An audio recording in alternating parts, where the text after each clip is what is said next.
அல்லேலூயா. நீதிமான் பனையை போல செழித்து லீபனோனில் இருக்கிற கேதுருவை போல் வளருவான். கடந்த 3 வாரங்களாக இந்த வேத வசனத்தை திறவுகோலாக வைத்து தேவனுடைய வார்த்தை நாம் சிந்தித்துக் கொண்டிருக்கிறோம். கடந்த வாரத்திலே ஆண்டவர் நம்மோடு கூட பேசுகிற போது உலகத்தை வெறுத்து வாழ வேண்டும், அவனே தேவனுடைய நாமத்தின் மகிமைக்காக தேவனால் தெரிந்து கொள்ளப்பட்டதான நீதிமான் என்று ஆண்டவர் நம்மோடு கூட பேசினார். இன்றைக்கு அவன் சோதர இந்த பனை மரத்தினுடைய நடுப்பகுதி, அதாவது ஒரு பனை மரத்தை நேராக 2ஆக பிளக்கிற போது அந்த பிளக்கப்பட்டிருக்கிறதான அந்த பனை மரத்தினுடைய நடுப்பகுதியானது வெண்மை நிறைந்ததாக காணப்படும். வெண்மை நிறைந்ததாக காணப்படும். அப்படியானால் இந்த பனை மரத்தின் உள்ளிலே கபடு இல்லை என்று சொல்லி அர்த்தம். அல்லேலூயா. அப்போ நீதிமான் என்கிறதான இந்த பனை மரத்துக்கு சொந்தக்காரனாய் இருக்கிறதான தேவனுடைய மனுஷன் அல்லது தேவனுடைய சபை கபடு இல்லாததாய் இருக்க வேண்டும், கபடு இல்லாதவர்களாக இருக்க வேண்டும். இந்த கபடு இல்லாத மனுஷர்களாக இருக்கும்படிக்குத்தான் ஆண்டவர் நம்மை தம்முடைய திருச்சபையில வைத்திருக்கிறார். அல்லேலூயா. அவன் கபடு உள்ளவர்களாகத்தான் வாழ்ந்தோம். நம்முடைய நாவிலே தாராளமாக கெட்ட வார்த்தைகளும் பொய்யின் வார்த்தைகளும் பேசிக்கொண்டு வாழ்ந்து கொண்டிருந்ததான நம்மைத்தான், பாவத்தின் இருளிலே வாழ்ந்து கொண்டிருந்ததான நம்மைத்தான் ஆண்டவராக இயேசு கிறிஸ்து ரட்சித்து அவருடைய பிள்ளைகளாக மாற்றினார். அல்லேலூயா. அவருடைய பிள்ளைகளாக மாற்றினார். அவருடைய பிள்ளைகளாக மாற்றப்பட்டிருக்கிறதான நாம இன்றைக்கு அவருடைய நாமத்தின் மகிமைக்காக கபடு இல்லாதவர்களாக வாழும்படி தேவன் நமக்கு ஒரு அழைப்பை இன்றைக்கு தருகிறார். அல்லேலூயா. கபடு அப்படின்னு சொன்னா உள்ளென்று வைத்து புறமென்று கூறுவதற்கு பேர் தான் கபடு. அல்லேலூயா. அல்லேலூயா. அதாவது முகத்தளவிலே ஆசீர்வதிக்கிறதும் உள்ளத்தின் அளவிலே சபிக்கிறதுக்கு பேர் தான் என்ன அப்படின்னு சொன்னா கபடு அப்படின்னு சொல்லி அவன் சொல்லுவேன். ஆதலால் ஆண்டுடைய சமூகத்திலே இருக்கிறதா அன்புக்குரியவர்களே, வேத புத்தகத்திலே கபடு இல்லாத மனுஷர்கள் இருக்கிறார்களா என்று நாம் இன்றைக்கு பகல் கால வேதத்தை திறக்க போகிறோம். வாசிக்கலாம். தேவனுடைய நாம மகிமைப்படும்படிக்கு யோவான் சுவிசேஷம் 1வது அதிகாரம், யோவான் சுவிசேஷம் 1வது அதிகாரம் அதனுடைய 47வது வசனத்தை நாம் வாசிக்க கேட்போம். இயேசு நாத்தான் வேலை தம்மிடத்தில் வர கண்டு அவனை குறித்து, இதோ கபடமற்ற உத்தம இஸ்ரவேலன் என்றார். அல்லேலூயா. அல்லேலூயா. ஆண்டவராகிய இயேசு கிறிஸ்து அவன் அவருடைய ஊழியத்தின் நாட்களில் ஒரு மனுஷனை குறித்து சாட்சி கொடுக்கிறார். என்ன அப்படின்னு சொன்னா, கபடமற்ற உத்தம இஸ்ரவேலன் என்கிறதான ஒரு சாட்சியை நாத்தான்வேல் என்கிறதான அந்த மனுஷனுக்கு ஆண்டவர் கொடுக்கிறார். எத்தனை ஆண்டுகள் தேவனுடைய நாமத்தின் மகிமைக்காக நாம் கர்த்தரை ஆராதித்துக் கொண்டிருந்தாலும் நம்மை குறித்து ஆண்டவர் இப்படிப்பட்டதான ஒரு சாட்சியை சொல்லுவாரா என்று சொல்லி நாம் கேட்டால் அதற்கு பதில் நம்மிடத்திலே உண்டா என்பது ஒரு கேள்விதான், ஒரு கேள்விதான். ஏனென்றால் சங்கீதக்காரன் தாவீது சொல்லுகிற போது, ராக்காலத்திலே நான் எத்தனையா இருக்கிற போது என் இருதயத்தை சோதித்து பாரும் அப்படின்னு சொல்லி விண்ணப்பம் பண்ணுகிற ஒரு இருதயத்துக்கு சொந்தக்காரனாய் சங்கீதக்காரன் இருந்தார். இந்த நாத்தாம் வேலை ஆண்டவர் கண்டு சமஸ்த ஜனத்தையும் பார்த்து சொல்லுகிறார், கபடற்ற உத்தம இஸ்ரவேலன் என்று சொல்லி. அப்ப ஆண்டவருடைய சமூகத்தில் இருக்கிறதான அன்புக்குரியவர்களே, இந்த நீதிமான் என்கிறதான பனை மரம் அவன் ஸ்தோத்திரம் தேவனால் ஆசீர்வதிக்கப்பட வேண்டும் என்று சொன்னார். தேவனுடைய மகத்துவமான ஆசீர்வாதத்துக்கு சொந்தக்காரனாய் இந்த நீதிமான் என்கிறதான பனை மரமாய் இருக்கிறதான நீங்களும் நானும் மாற வேண்டும் என்று சொல்லி நாம் விரும்பினால் நாம கபடு இல்லாதவர்களாக என்ன செய்யணும்னா வாழணும். அல்லேலூயா. அல்லேலூயா. அவன் ஸ்தோத்திரம். பொய் பேசுகிறவர்களின் மத்தியில நீங்கள் கொஞ்ச நேரம் பேசிக் கொண்டிருப்பீர்களே ஆனால் அவன் ஸ்தோத்திரம், அவர்கள் சொல்லுகிறதான பொய்யிலிருந்து தன்னை தப்பித்துக் கொள்ளும்படிக்கு அதற்கு ஒரு பொய்யை சொல்லுவார்கள். அந்த பொய்யிலிருந்து தப்பித்துக் கொள்ளும்படிக்கு அதற்கு ஒரு பொய்யை சொல்லுவார்கள். அவன் ஸ்தோத்திரம், இந்த பொய் பேசுகிறவர்களை குறித்து அல்லது அவன் ஸ்தோத்திரம் தேவனுடைய நாமத்தின் மகிமைக்காக கபடற்ற ஜனமாய் வாழாதவர்களை குறித்து சொல்லுகிற போது அவன் பொய்யனும் பொய்க்கு பிதாவுமாய் இருக்கிறான் என்று சொல்லி ஆண்டவர் பிசாசை குறித்து சொன்னார். இப்ப பிசாசை குறித்து சொன்னதான வார்த்தை யாரிடத்திலே தான் இருந்து கிரியை செய்து கொண்டிருக்கிறது அப்படின்னு சொன்னா, இந்த நீதிமான் என்கிறதான பனிமரத்துக்குள்ளே தான் இந்த வார்த்தை என்ன செய்து கொண்டிருக்குதுன்னா கிரியை செய்து கொண்டே இருக்கிறது. அப்படியானால் தேவ அன்பிலே நாம் ஊன்ற கட்டப்பட்டதற்கு பிறகும் ஆண்டவராகிய இயேசு கிறிஸ்துவை சொந்த இரட்சகராக ஏற்றுக்கொண்டதற்கு பிறகும் அவருடைய கல்வாரியின் பாடுகளை நாம் தியானித்தும் சிந்தித்தும் அவருடைய பந்தியை ஆசரித்ததற்கு பிறகும் நம்மிடத்துல என்ன இல்லை அப்படின்னு சொன்னா, அவன் ஒரு சுத்த இருதயம் இல்லை. அதற்கு மாறாக கபடுள்ள இருதயம், கபடற்ற அல்ல கபடுள்ள இருதயம் நமக்குள்ள என்ன செய்து கொண்டிருக்குதுன்னா உண்டாகி கொண்டிருக்கிறது. அவன் ஸ்தோத்திரம், இந்த கபடுள்ள இருதயத்தோடு நாம் வாழ்கிற காலம் வரைக்கும் நாம் நீதிமான் என்கிறதான பனைமரத்துக்கு சொந்தக்காரர்களாக என்ன செய்ய முடியாதுன்னா இருக்க முடியாது. அல்லேலூயா.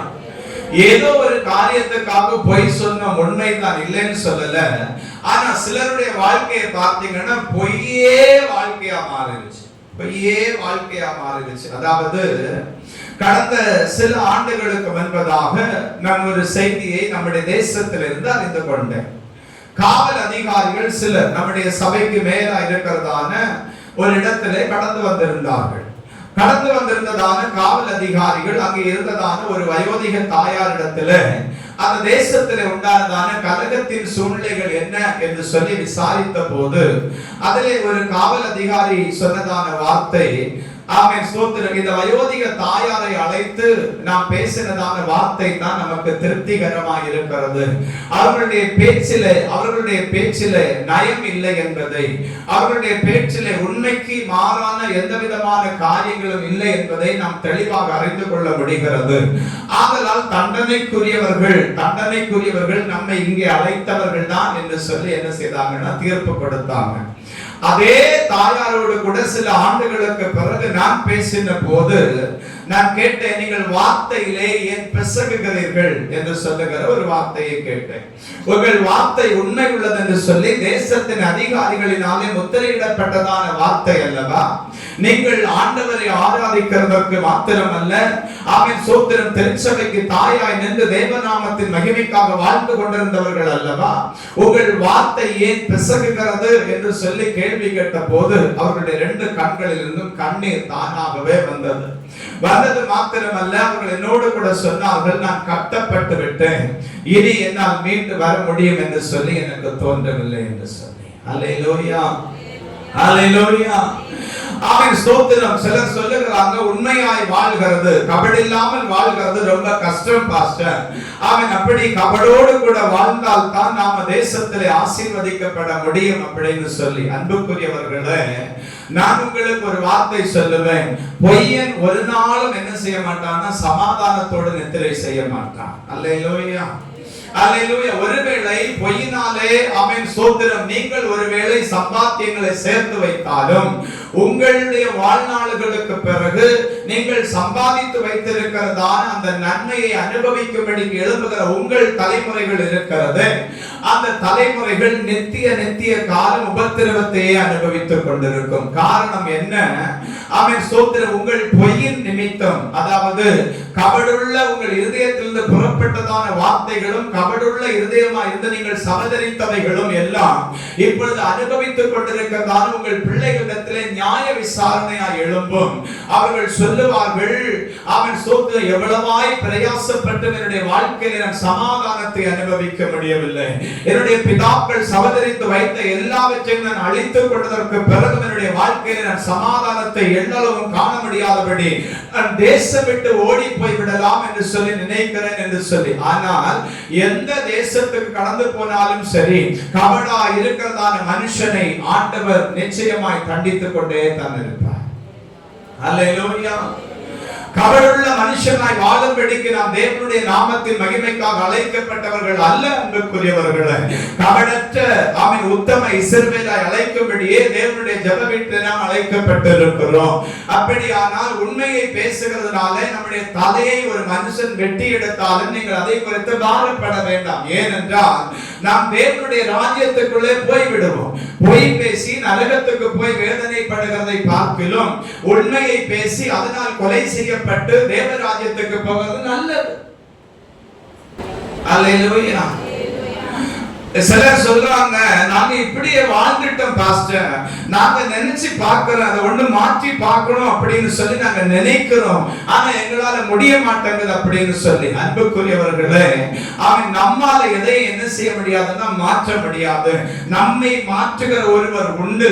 அவருடைய சமூகத்தில் நம்முடைய இருதயத்தை சமர்ப்பிக்கணும், இருதயத்தை சமர்ப்பிக்கணும். அல்லேலூயா.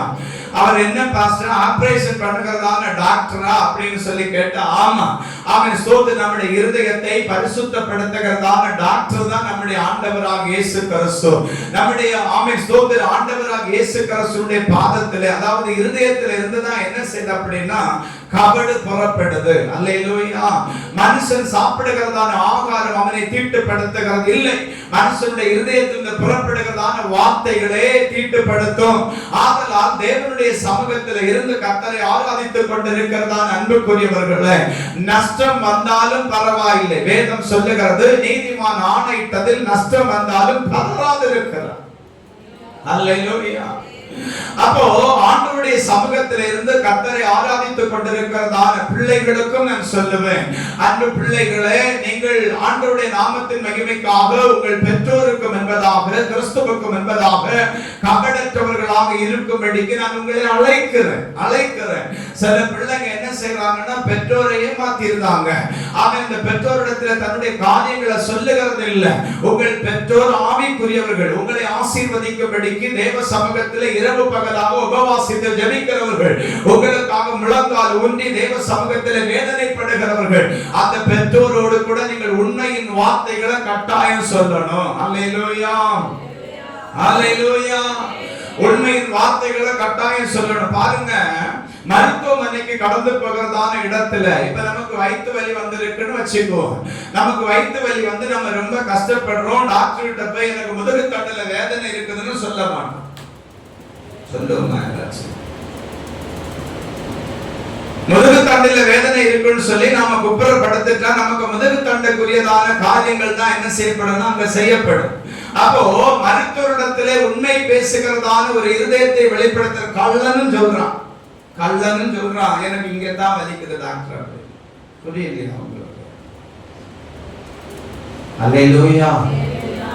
கள்ளனும் சொல்றான், எனக்கு சரியா வயிற்றுல தான் வலிக்குது, முதுகு தண்டுல வலி இல்லை அப்படின்னு சொல்லி உண்மையை ஒத்துக்கொள்ளுகிறான். ஆனா சொந்த மனைவியோடு கூட சொந்த பிள்ளைகளோடு கூட இன்னைக்கு உண்மையை பேசுகிறதான அப்பமாரும் தேசத்துல குறைந்து போயிட்டாங்க அப்படின்னு சொல்றதை விட அவன் அந்நிய பாஷை பேசி தேவனுடைய பந்தி ஆசரிக்கிறதான தகப்பன்மாருக்குள்ளும் அந்த கள்ளத்தனை இருக்கு.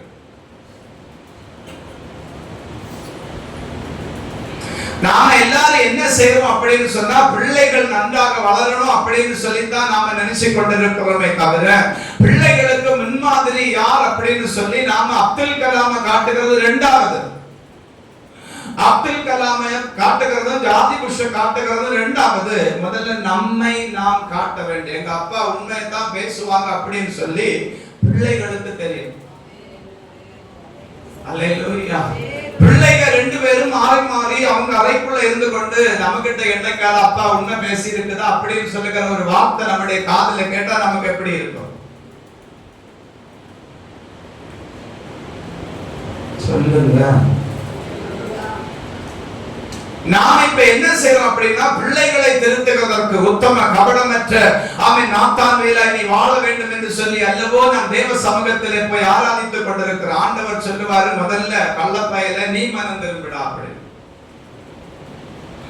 நீயே வாத வந்தா புழுவா புழுகிட்டு இருக்கிற மொத்தம் போய் உனக்கிட்ட தானே இருக்குது அப்படின்னு சொல்லி ஆண்டவர் என்ன செய்வாருன்னு சொன்னா நம்மளை கடிந்து கொள்ளுவாரு. முதல்ல நாம என்ன செய்யணும்னா நம்மை திருத்திக் கொள்ளணும். ஒருவேளை ஒரு தப்பு வந்துட்டாலும் நம்மை நேசிக்கிறதான நம்முடைய பிள்ளைகளோடு, நம்முடைய துணைவிமாரோடு, நம்முடைய தாயோடு போய் அம்மா நான் இப்படிப்பட்டதான குறையை செய்திருக்கிறேன், என்னென்ன மாதிரி சந்தர்ப்பங்கள் எனக்கு வந்துச்சு, அதனால நான் இதை செய்தேன் அப்படிங்கறத சொல்றதுக்கு எனக்கு எத்தனை பிள்ளைங்க இருக்கு? அதுக்கும் ஆள் இல்லை. அண்ணமார்க்கே ஒரு சுபாவம் உண்டு, அண்ணமார்க்கே ஒரு சுபாவம் உண்டு.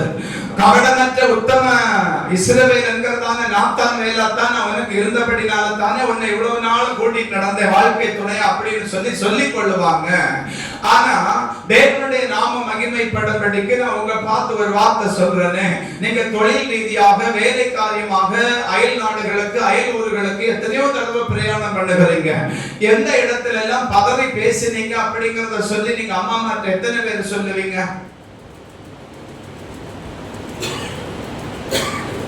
தேவனுடைய நாம மகிமைப்படட்டும். இயேசு நாத்தான் வேலை குறித்து சாட்சி கொடுக்கிறார், கபடற்ற உத்தம இஸ்ரவேல். அப்போ என்னுடைய சபைக்கு என்ன வேணும் அப்படின்னு சொல்லி என்னுடைய இருதயத்தின் பாரம் அப்படின்னா, என்னுடைய ஜனம் கிறிஸ்துவின் அடிச்சுவடுகளை பின்பற்றி ஆராதிக்கிறது அப்படிங்கிறதான நம்பிக்கை எனக்குள்ள இருக்கிறபடினால அந்த மோட்ச ராஜ்யம் என்கிறதான பரலோகம் சீக்கிரமாய் வரப்போகிறது.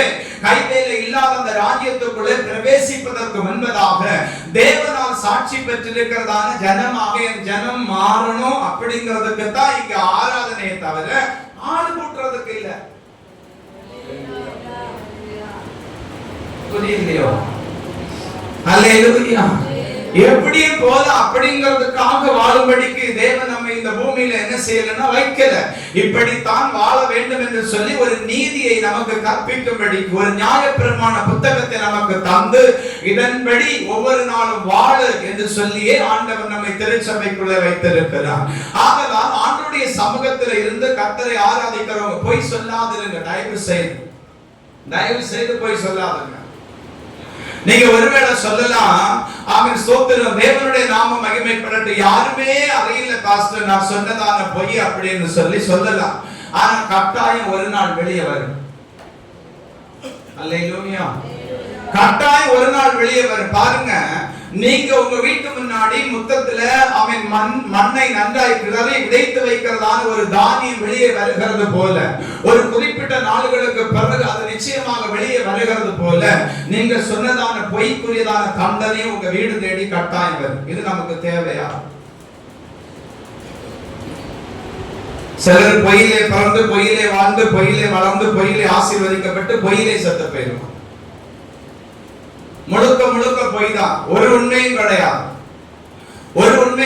உண்மை உள்ள மனுஷன் பரிபூரண அல்ல பரிபூரண ஆசீர்வாதங்களை பெறுவான். அல்லேலூயா. அதனால ஆண்டவர் சொல்லணும், ஆண்டவரே என்னுடைய நாவுக்கு காவல் வையும் அப்படின்னு சொல்லி ஜெபிக்கணும். ஏன் தெரியுமா?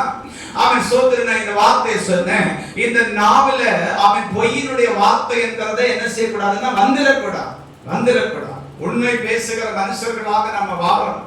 அது நிமித்தம் ஒருவேளை நம்ம தண்டிக்கப்பட்டாலும் சிறையிருப்புக்கு தள்ளப்பட்டாலும் கைது செய்யப்பட்டாலும் கவலை இல்லை. ஏனென்றால் நமக்காக வழக்காடுகிறவரும் நமக்காக நீதி செய்கிறவரும் நாம் கடந்து போகிறதான உபத்திரவத்தின் மத்தியிலே நம்மை விடுவிக்கும்படிக்கு அவருடைய நாமத்தை மகிமைப்படுத்தும்படிக்கு அவர் அங்கே இறங்கி வருவார். அது பாதாளமே இருந்தாலும் சரி. அல்லேலூயா. அல்லேலூயா. ஆதலால் பிள்ளைகள் கவனித்து கேளுங்க.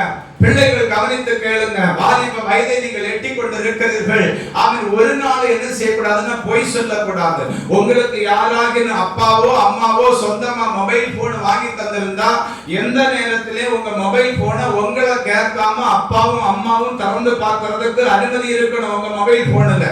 நான் Facebookல ஒரு லாக், அவன் ஸ்தோத்திர இன்ஸ்டாகிராம்ல ஒரு லாக், அவன் ஸ்தோத்திர யூடியூப்ல ஒரு லாக்னு போட்டேன்னு வை, உனக்கு ஒரு லாக் கர்த்தருடைய நாமத்திலே கர்த்தர் போடும்படி நானே ஜெபிக்கிறேன். சிலரெல்லாம் என்ன செய்றாங்கன்னா கண்வெளியை வச்சுக்கிறாங்க. கண் விழிய வச்சுக்கிறாங்க. அதை காட்டினாதான் மொபைல் என்ன செய்யணும், ஓபன் ஆகும். சிலர் எல்லாம் ஃபிங்கர் வச்சிருக்கிறாங்க. எங்க பிள்ளைய நான் உறங்கும் போதே எனக்கு வரல எல்லாம் வச்சுக்கிடுவாங்க. ஆண்டவருக்கு மகிமை உண்டாகட்டும். நான் அதை குறித்து கவலைப்படலை. ஏன் கவலைப்படலை அப்படின்னா, நான் ஒரு திறந்த புத்தகமாக தேவனுடைய நாமத்தின் மகிமைக்காக வாழ வேண்டும் என்று விரும்புகிறேன். அல்லேலூயா. இன்ஸ்டாகிராமுக்குள்ளாடி ஒரு லாக் போட்டுதான். அவன் சோதர் யூடியூப்புக்குள்ள, பேஸ்புக்குள்ள அவனுடைய மொபைல் மொத்தம் லாக் தான். ஆக மொத்தம் இவனை அவன் சோதரம் மொத்தத்துல பிசாசு ஒரு லாக்க போட்டு என்ன செய்திருவானா, வச்சிருவான். அதனால தேவனுடைய சமூகத்துல இருந்து கர்த்தரை ஆராதிக்கிறதான அன்புக்குரியவர்களை, இதுல கொடுமை என்ன தெரியுமா, புருஷனார் மொபைலுக்கு புருஷனார் லாக்கு, பொஞ்சாதி மொபைலுக்கு பொஞ்சாதி லாக்கு, ரெண்டு பேருக்கு லாக்கு மாறி மாறி எடுக்க தெரியல. கேட்டா நாங்க வாழ்விலும் தாழ்விலும் துக்கத்திலும் இன்பத்திலும் சுகத்திலும் சுகவீனத்திலும் அவன் ஸ்தோத்திரம் தேவனுடைய நாமத்தின் மகிமைக்காக நாங்க திட சாட்சியாய் வாழும். அல்லேலூயா, அல்லேலூயா. அவன் ஆண்டவருக்கு மகிமை உண்டாகட்டும். அப்போ உங்க ரெண்டு பேருக்குள்ளேயே அந்த ஒளிவு மறைவில்லாத ஒரு வாழ்க்கை இல்லையே, அப்போ உங்க பிள்ளைங்க எப்படி இருப்பாங்க? நீங்க சொல்றீங்க ஆண்டவர் இவனை ஆசீர்வதிப்பீராக, உண்மை உள்ள புருஷனாய் வாழும்படிக்கு கர்த்தர் அவளுக்கு கிருபை கொடுப்பீராக. ஆண்டவரே தொபராளை போல அவள் எழும்புவாளாக, யோசுவாவை போல அவன் எழும்புவானாக. நமக்கு இருதயத்தில் எல்லாம் முழு முழு பொய்யாய் நிரம்பி இருப்பதாக. அல்லேலூயா, அல்லேலூயா. போய் பேசுனீங்கன்னு வைங்க, நீதியின் காகம் உங்க கண்களை என்ன செய்யறோம்னா பிடுங்கி போட்டுரும். அதனால சபைக்குள்ள, இனி சபைக்குள்ள தானே போய் பேசக்கூடாது அப்படின்னு சொல்லாதுங்க. வீட்டிலேயும் பேசக்கூடாது, வீட்டிலேயும் பேசக்கூடாது. அப்படிங்கிறத விட வாழ்க்கை முழுசும் பொய்யே பேசக்கூடாது. அல்லேலூயா, அல்லேலூயா, அல்லேலூயா, அல்லேலூயா. வாசிங்க லூக்கா சுவிசேஷம் 23வது அதிகாரம் 50வது வசனம்.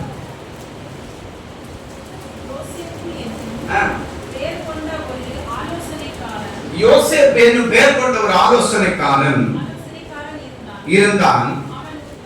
அவன் உத்தமனும் நீதிமானுமாய் இருந்தான்.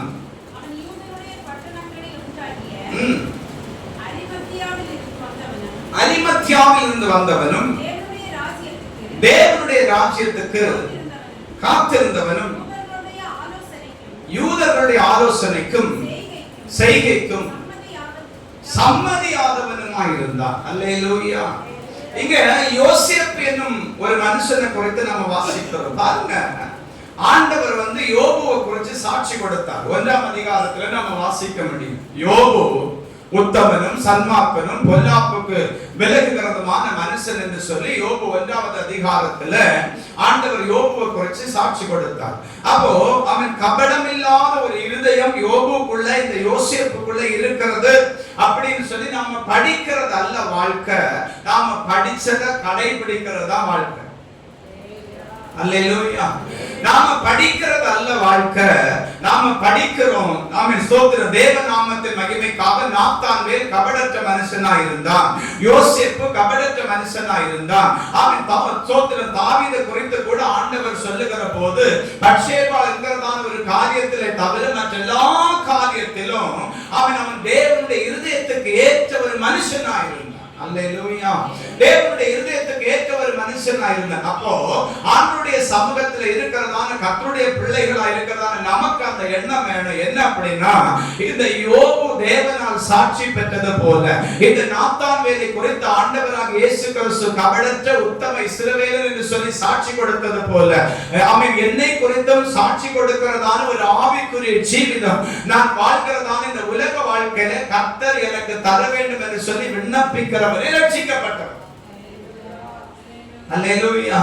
இந்த காதுல கேட்டுட்டு இந்த காதுல விட்டுட்டு போறதுக்காக அல்ல பிரசங்கங்கள், அல்ல அதற்குரிய தேவ வார்த்தைகள். அன்புக்குரியவர்களே, அவன் வருகைக்கு பங்கடைகிறதற்கு நாம உண்மை உள்ளவர்களாக வாழணுமா அப்படின்னு கேட்டா ஆமா, ஆமா. நம்முடைய வார்த்தையில உண்மை இருக்கணும், நம்முடைய வார்த்தையில உண்மை இருக்கணும். கட்டாயம் நம்முடைய வார்த்தையில உண்மை இருக்கணும். உண்மை உள்ள மனுஷனுக்கு தான் கர்த்தர் ஆசீர்வாதத்தை தருவார். ஒருவேளை நீங்க சொல்லலாம், இதுவரையிலும் நான் பொய்தானே பேசுறேன் அப்படின்னு சொல்லி இருக்கட்டும், ஒண்ணும் தவறு இல்ல. தேவ சமூகத்திலே ஒப்புரவாகுங்க. ஆண்டவரே, இன்றைக்கு இப்படிப்பட்டதான ஒரு வார்த்தையை எங்கள் மத்தியில் கொண்டு வந்திருக்கிறீர்கள், அதை நான் திருந்துகிறதற்கு ஏதுவானதாகவே இருக்கிறது என்று சொல்லி ஏற்றுக்கொள்ளுகிறதான ஒரு இருதயம் நமக்கு முதல்ல வேணும். Praise the Lord. Hallelujah. ஹல்லேலூயா. அதை ஏற்றுக்கொள்ளுகிறதான இருதயம் நமக்குள்ள வருகிற போதுதான் அவன் சோதர ஆண்டவர் என்ன செய்வார்னா நம்மை கலம்பிடிக்கவே ஆரம்பிப்பார், நம்மை பலப்படுத்தவே ஆரம்பிப்பார். ஆண்டவர் சொல்லுவாரு, என் பிள்ளை எனக்காக சாட்சியாக வாழணும்னு சொல்லி விரும்புகிறான், அதனால நான் என் கிருபை அவனுக்கு கொடுப்பேன், என் கிருபை அவளுக்கு கொடுப்பேன் அப்படின்னு சொல்லி எப்பதான் ஆண்டவர் செயல்பட ஆரம்பிப்பார் அப்படின்னா நம்மை நாமே அர்ப்பணிக்கிற போதுதான். ஹல்லேலூயா. அப்ப தேவனுடைய சமூகத்துல இருந்து கர்த்தரை ஆராதிக்கிறதான நமக்குள்ள என்ன இருக்கணும் அப்படின்னா ஆண்டவருடைய திருநாமம் மகிமைப்படத்தக்கதாக கபடற்ற ஒரு வாழ்க்கை கட்டாயம் இருக்கணும். இன்னொரு மனுஷனை கூட நான் உங்களுக்கு காட்டி முடிக்கிறேன். பிலிப்பியர் நிருபம் 2வது அதிகாரம். அப்போஸ்தலனாகிய பவுல் பிலிப்பியருக்கு எழுதின 2வது நிருபம் 19 இருந்து 22 வரையிலும் வாசிக்கலாமே.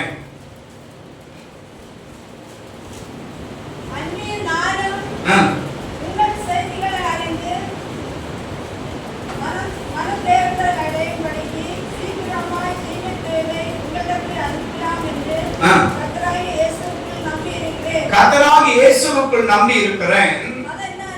அது என்னவென்றால்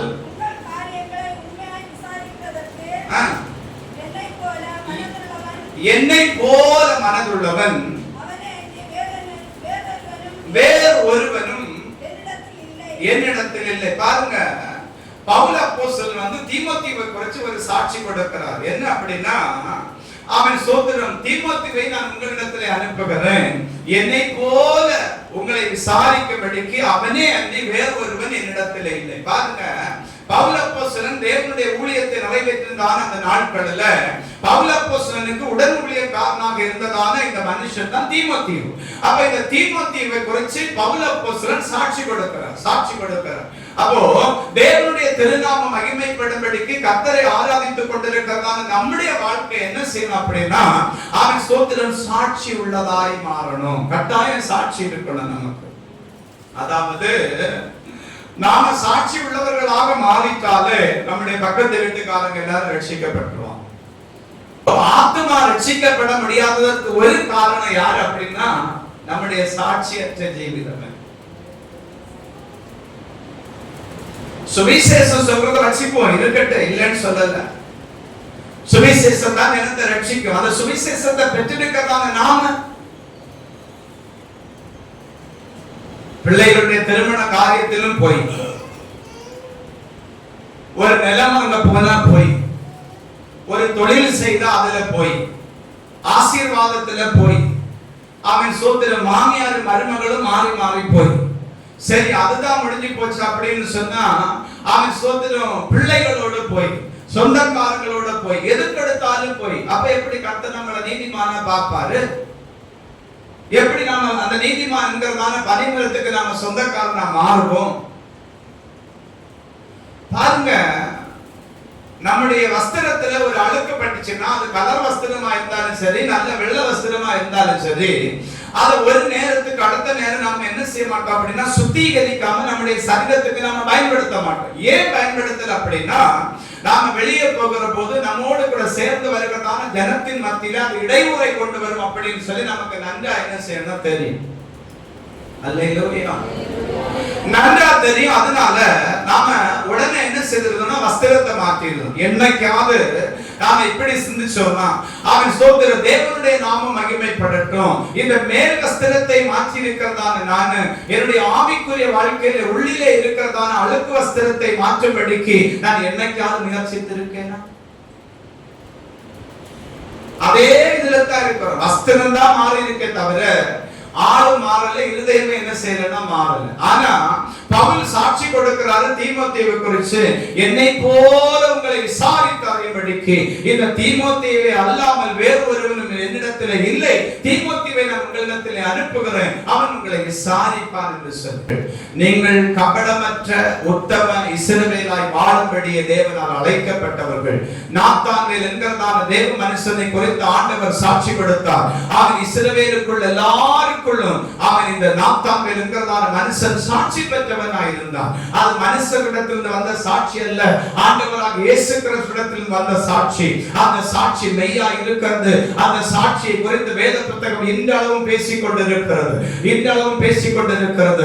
இனியும் கர்த்தருடைய வருகை தாமதிக்குமே, ஆனால் இனியும் இந்த வேத புத்தகம் இந்த நாத்தான்வேலை குறித்து பேசிக்கொண்டே இருக்கும் என்று கூறுகிறார். ஆதலால் கபடமற்ற இஸ்ரவேலாய் வாழும்படி நாம் தேவனால் அழைக்கப்பட்டிருக்கிறோம் என்பதை அவன் சோத்த நீங்கள் நன்றாய் புரிந்து கொள்ளுங்கள். தேவன் உங்களை ஆசீர்வதிப்பார். பாருங்க, இந்த பனைமரத்தை ரெண்டா கீறி போட்டுட்டீங்கன்னா நடுப்பகுதி நல்ல வெள்ளையா இருக்கும், நல்ல வெண்மையா இருக்கும். அதுல என்ன செய்ய முடியாது அப்படின்னு சொன்னா அழுக்கையே பார்க்க முடியாது, அழுக்கையே பார்க்க முடியாது. நம்முடைய இருதயத்தை எடுத்த ரோட்ல போட்டாலும் 5 மணி நேரம் அது சென்று என்ன செய்யணும், பரிசுத்தத்தை குறித்து பேசணும், உண்மை உள்ளவன் என்கிறத குறித்து பேசணும். அப்படி நம்முடைய இருதயம் ஆண்டவரால் உருவாக்கப்படும். அவனே கர்த்தருக்குரியவனாய் மாற முடியும். பிரைஸ் தி லார்ட், ஹல்லேலூயா. அவன் நீதிமான் என்கிறதான பனைமரம். இந்த பனைமரம் தேவனால் ஆசீர்வதிக்கப்பட இன்றைக்கு நாம் கற்றுக்கொண்டது என்ன அப்படின்னு சொன்னா, கபடற்ற உத்தம இஸ்ரவேலாய் வாழும்படிக்கு நாம் அழைக்கப்பட்டிருக்கிறோம். அதை நாம் செய்கிற போதுதான் அவன் நீதிமான் என்கிறதான பனைமரத்துக்கு சொந்தக்காரர்களாய் நாம் மாறுவோம். முழங்கால் படிக்கும்.